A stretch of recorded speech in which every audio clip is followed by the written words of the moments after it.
Good morning my dear friends, आपका अपना YouTube channel SP sir classes में स्वागत है। कल जो मैंने बताया था इंडियन पॉलिटी से जुड़ी जो वनडे एग्ज़ाम दे रहे हैं, अन्य एग्ज़ाम दे रहे हैं, उसमें मैंने बताया था कौन कौन से टॉपिक आपको पढ़ने हैं। उसमें से पहला टॉपिक आपको प्रियम्बल बताए थे, प्रस्तावना।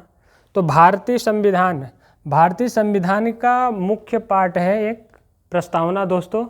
तो प्रस्तावना के बारे में आज हम पूरा डिस्कस करेंगे। उसके जो टर्मिनोलॉजी है, उसके जो मुख्य शब्द हैं, उसका क्या मतलब होता है और उनसे जुड़ी जो प्रश्न बनाए जा सकते हैं, क्या क्या प्रश्न पूछे जा सकते हैं या किस तरीके से आगामी एग्ज़ाम में या प्रीवियस ईयर एग्ज़ाम में पूछे गए हैं, उन सब में हम बारी बारी से डिस्कशन करेंगे। तो सबसे पहले देखा जाए अगर दोस्तों तो भारत के संविधान के बारे में, तो भारत के संविधान का जो मुख्य बुक है, पुस्तक है, वो इसी तरीके से आपको दिखेगा। वो उसका फ्रंट जो है इस तरीके से दिया गया है। तो आपको ये जानना चाहिए कि संविधान क्या होता है। आप लोगों ने पढ़ा भी होगा इसके बारे में। तो दोस्तों सिंपल सी बात है, संविधान कुछ नहीं होता है, बस संविधान एक दस्तावेज है, एक नियम और कानून है जिसके द्वारा किसी भी देश या राज्य को चलाया जाता है। सिंपल सी बात है। तो संविधान के बारे में अगर प्रश्न पूछे तो सीधी सी बात है, भारत की संविधान या किसी भी देश की संविधान वो एक नियम और कानून है। ठीक, साथ ही साथ दोस्तों आप देख सकते हो कि भारत की संविधान में बहुत सारे महत्वपूर्ण टॉपिक रहे हैं, जिनमें से मैं आपको जो टॉपिक बताने जा रहा हूँ वो है प्रियम्बल। तो प्रियम्बल में आप देख सकते हैं किस तरीके से, ये आपका फ्रंट पेज का था। प्रियम्बल में क्या क्या बातें कही गई हैं, आज मैं आपको हिंदी और इंग्लिश दोनों मीडियम के बच्चे ध्यान दे सकते हैं इस चीज़ पर, कोई दिक्कत नहीं होगी। जूम कर दे रहा हूँ इसे। देखिए क्या लिखा है। पहली बात तो सबको पता होना चाहिए कि भारत का संविधान में उद्देशिका के क्या मतलब है। संविधान की आत्मा और कुंजी है ये। भारत के संविधान जब बनाया जा रहा था तो उसका मुख्य, जब भी जैसे कोई तैयारी करता है या कोई पढ़ाई करता है तो उसका एक उद्देश्य होता है, उसका एक एम होता है।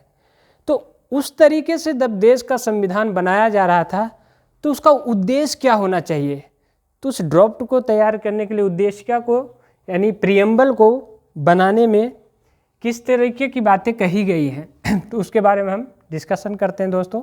बात करते हैं कि उद्देशिका में बोला गया है कि हम भारत के लोग भारत को एक संपूर्ण प्रभुत्व संपन्न समाजवादी, वर्ड्स को आप भी देखते जाओ कौन कौन से टर्म्स हैं। संपूर्ण प्रभुत्व संपन्न समाजवादी, धर्मनिरपेक्ष के जगह पंथ निरपेक्ष आ गया, उसके बारे में भी डिस्कस करेंगे आगे।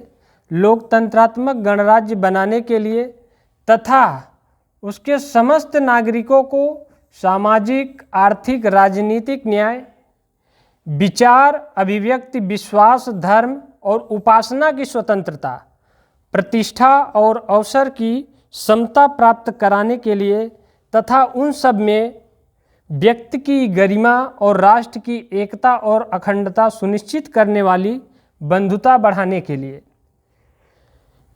दृढ़ संकल्प होकर अपनी संविधान सभा में आज तारीख 26 नवंबर 1949 ईस्वी मित मार्गशीर्ष शुक्ल सप्तमी संवत 2006 विक्रमी को एतद द्वारा इस संविधान को अंगीकृत, अधिनियमित और आत्मार्पित करते हैं। देखिए एक एक शब्द का, इस उद्देशिका का मतलब एक एक शब्द का एक अपना वैल्यू है, ये मूल्य है, ये भारतीय संविधान की आत्मा है, कुंजी है। हमें जो उद्देश्य दिया गया, हमें जो करना है संविधान के माध्यम से, वो सभी चीज़ें इसमें समाहित है माय डियर फ्रेंड्स। तो आपको भारत के संविधान की प्रस्तावना बिल्कुल याद होना चाहिए, जुबान पे होना चाहिए।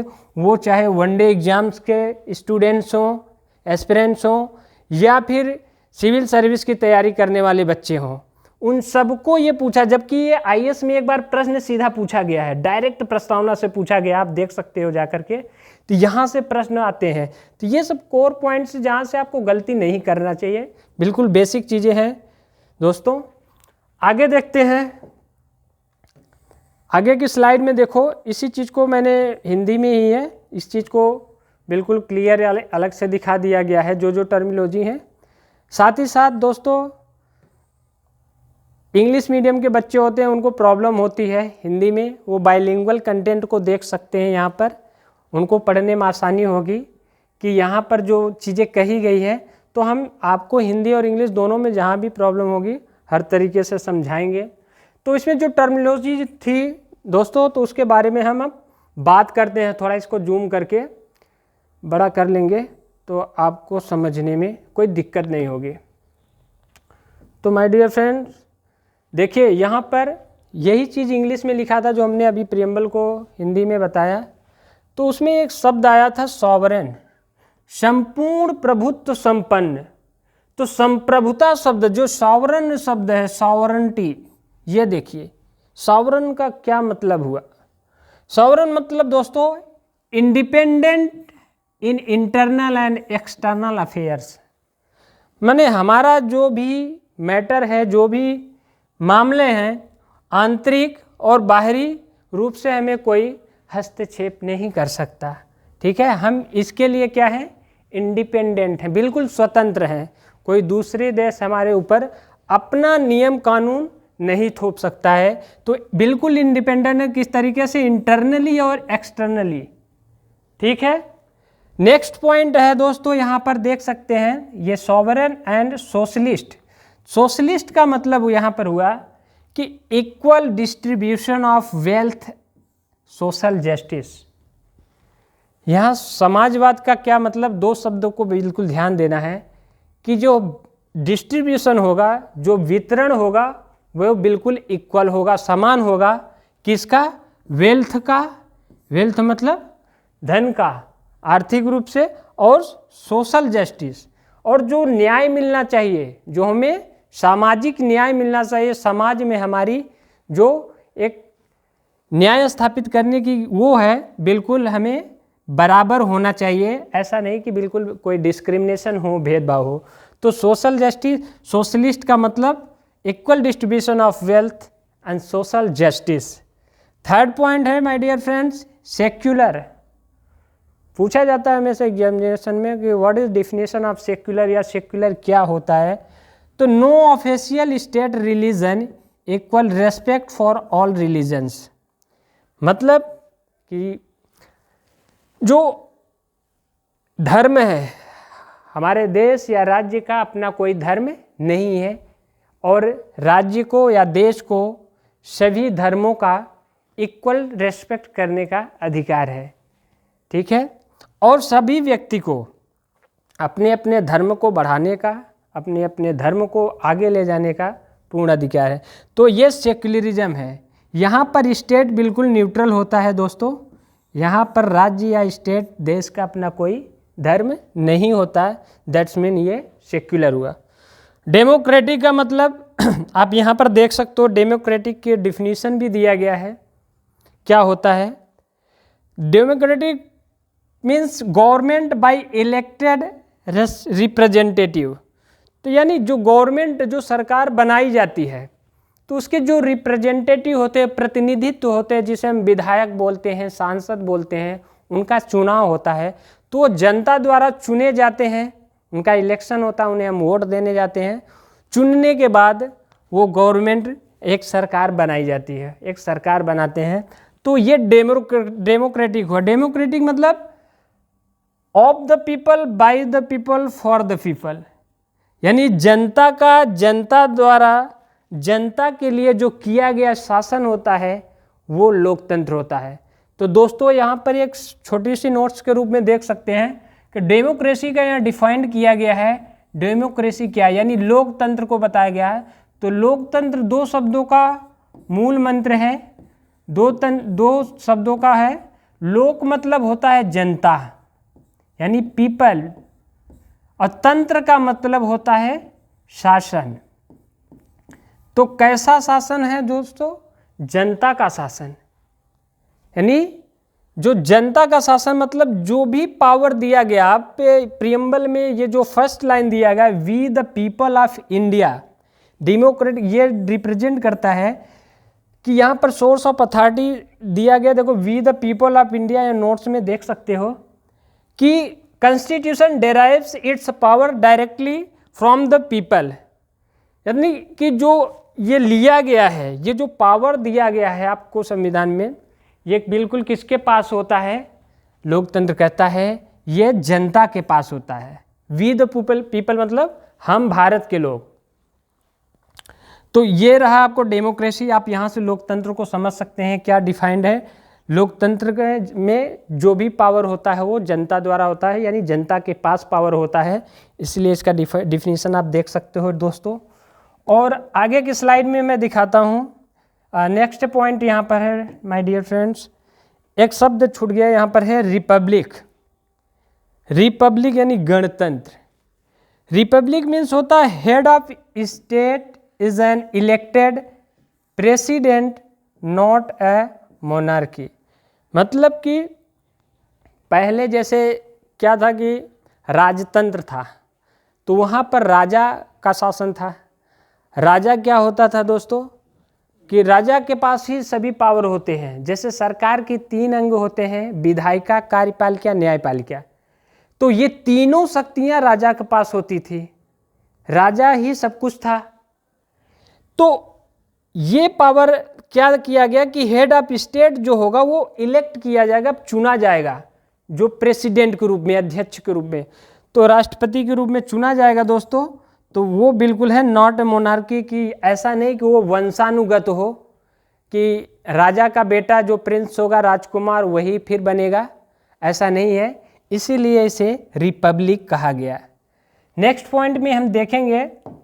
नेक्स्ट पॉइंट में माय डियर फ्रेंड्स देख सकते हैं आप, इसमें देखें कि क्या क्या टर्मिनोलॉजी में सॉवरेन का मतलब समझें। सॉवरेन के साथ साथ सोशलिस्ट का क्या अर्थ हुआ, साथ ही सेक्युलर एंड डेमोक्रेटिक और रिपब्लिक का क्या मतलब है।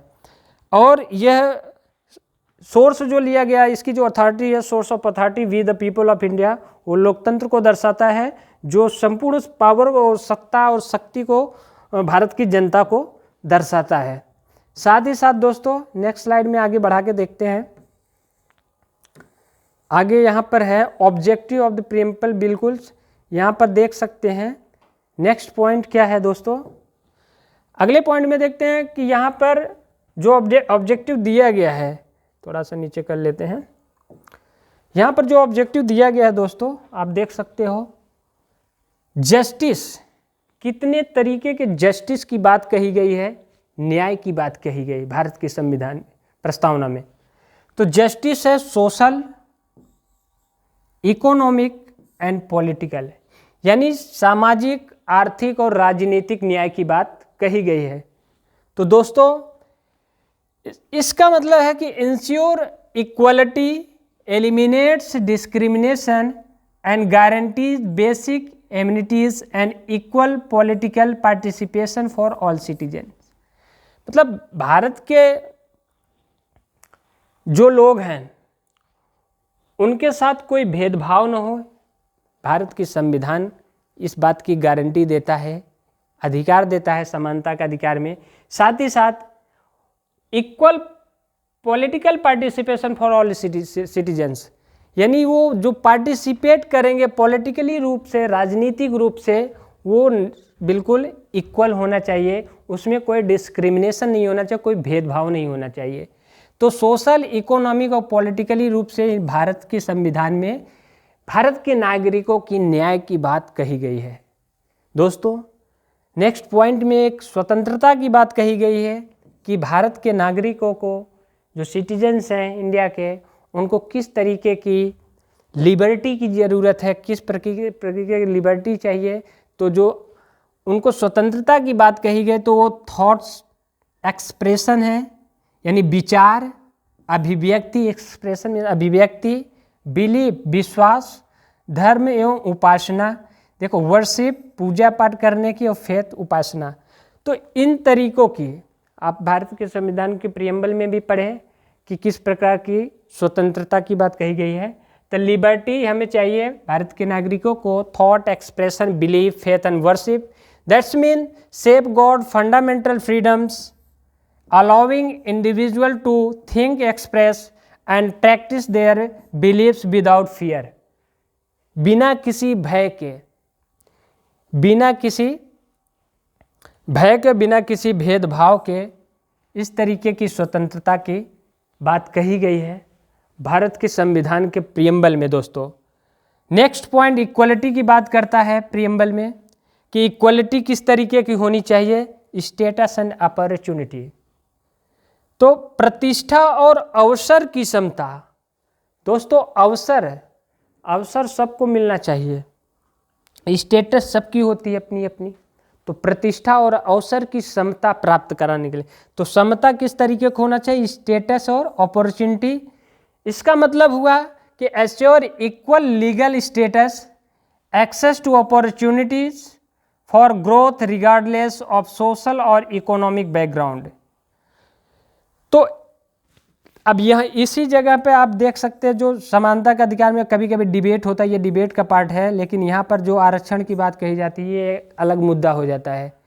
तो कभी कभी लोग कहते हैं कि जब भारत के संविधान में समानता की बात कही गई है तो फिर यहाँ पर आप बताइए सर कि यहाँ पर जनरल, ओबीसी, एससी, एसटी करके यहाँ पर आरक्षण क्यों दिया जाता है, या ईडब्ल्यूएस का जो मैटर हुआ है ये क्यों ऐसा किया जाता है।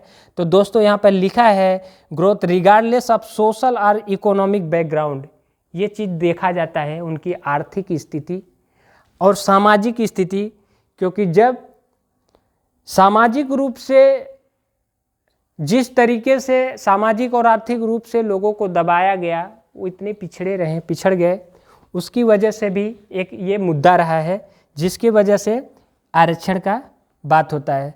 साथ ही साथ दोस्तों आगे के पॉइंट देखते हैं। यहाँ पर फ्रेटर्निटी की बात कही गई है। फ्रेटर्निटी का मतलब होता है भ्रातृत्व, भाईचारे की भावना की बात कही गई है। तो डिग्निटी एंड यूनिटी, इंटीग्रिटी, ये एक नाम से ही देख सकते हैं ये एक एथिकल पार्ट है। जब हम संविधान में तो पढ़ ही रहे हैं, स्टेट पीसीएस और यूपीएससी एग्ज़ाम में एक पेपर भी है एथिक्स का, एथिक्स एंड इंटीग्रिटी। न केवल इसमें बल्कि जितने भी ऑल इंडिया लेवल के एग्जाम्स होते हैं, हाई लेवल के प्रोफेशनल एग्ज़ाम होते हैं, नीट का हुआ, एमबीबीएस का हुआ या कोई और भी एग्ज़ाम, तो एथिक्स का पेपर डाल दिया गया है कहीं ना कहीं। तो ये चीज़ दिखाया गया है यहाँ पर दोस्तों। फ्रेटर्निटी का क्या मतलब है, dignity, unity and integrity, that means promote brotherhood, भाईचारे, protect individual and dignity, upholds national unity and territorial integrity, यानी देश की अखंडता को हमें बना के रखना है। साथ ही साथ आप देख सकते हो दोस्तों यहाँ पर कि डिग्निटी की बात कही गई, व्यक्ति की गरिमा की बात कही गई है, और भ्रातृत्व की भावना की विचार की बात कही गई है, और यूनिटी, एकता की बात कही गई है। तो ये फ्रेटर्निटी का मतलब हुआ जो सभी व्यक्ति को महत्वपूर्ण चीज़ें हैं, महत्वपूर्ण वैल्यूज़ हैं जो ज़रूरी है। और इस तरीके से आप क्या ऑब्जेक्टिव्स रहें भारत के संविधान के प्रियम्बल वाले टॉपिक में, ये आपने देखा। साथ ही साथ दोस्तों नेक्स्ट पॉइंट में मैं देखता हूँ आगे की स्लाइड में क्या है। आगे की स्लाइड्स में अगर देखें तो दोस्तों ये पॉइंट्स ख़त्म हो गए। इसके महत्व की बात कही जाती है कि क्या महत्व है, इसके इम्पोर्टेंस क्या है, सिग्निफिकेंस क्या है, इसके बारे में देखते हैं। तो सिग्निफिकेंस की बात करें, महत्व की, तो इंट्रोडक्शन टू द कॉन्स्टिट्यूशन, तो सबसे पहले ये संविधान का परिचय है। दूसरी चीज़, the preamble encapsulates the core philosophy guiding principles of the constitution, ये एक तरीके के दार्शनिक विचार हैं।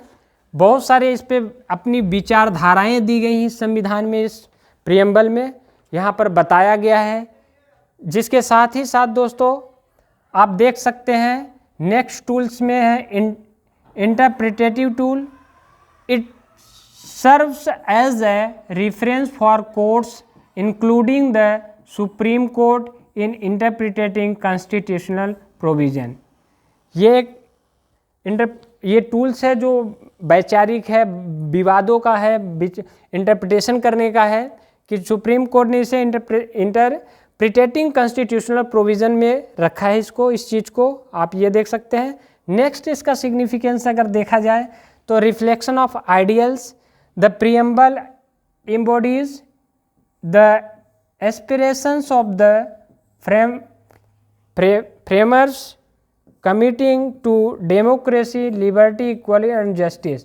तो इस तरीके के विचारधाराओं को प्रतिस्थापित रिफ्लेक्ट किया गया है, दिखाया गया है दोस्तों कि भारत का संविधान में जो है डेमोक्रेसी क्या है, लोकतंत्र क्या है, लिबर्टी क्या है, इक्वलिटी क्या है और जस्टिस किस तरीके की बात कही गई, जस्टिस के बारे में किस तरीके के न्याय दिया गया है।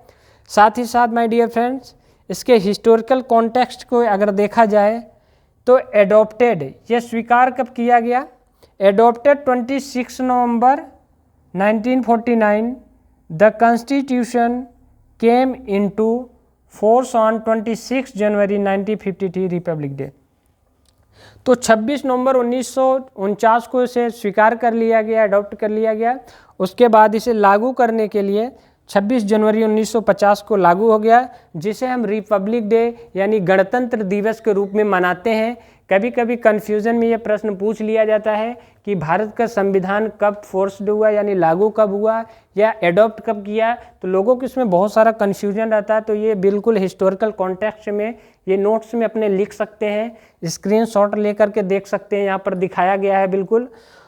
साथ ही साथ दोस्तों ये inspired by the Jawaharlal Nehru objective resolution 1946, ये महत्वपूर्ण पॉइंट्स है क्योंकि ये जो उद्देश्य क्या दिया गया, किसके द्वारा दिया गया, पंडित जी द्वारा दिया गया था, पंडित जवाहरलाल नेहरू द्वारा। साथ ही साथ अमेंडेड, इसमें कुछ संशोधन भी हुआ बाद में, वंस बाय द 42 अमेंडमेंट यानी 42nd अमेंडमेंट। 42वें संविधान संशोधन के तहत जो 1976 प्रश्न पूछा जाता है कि 42वां संविधान संशोधन कब हुआ, तो 1976 में हुआ। साथ ही साथ पूछता है किस संविधान संशोधन, इसमें संविधान जो संशोधन हुआ दोस्तों तो किस तरीके के संशोधन हुए उसके बारे में भी बताते हैं कि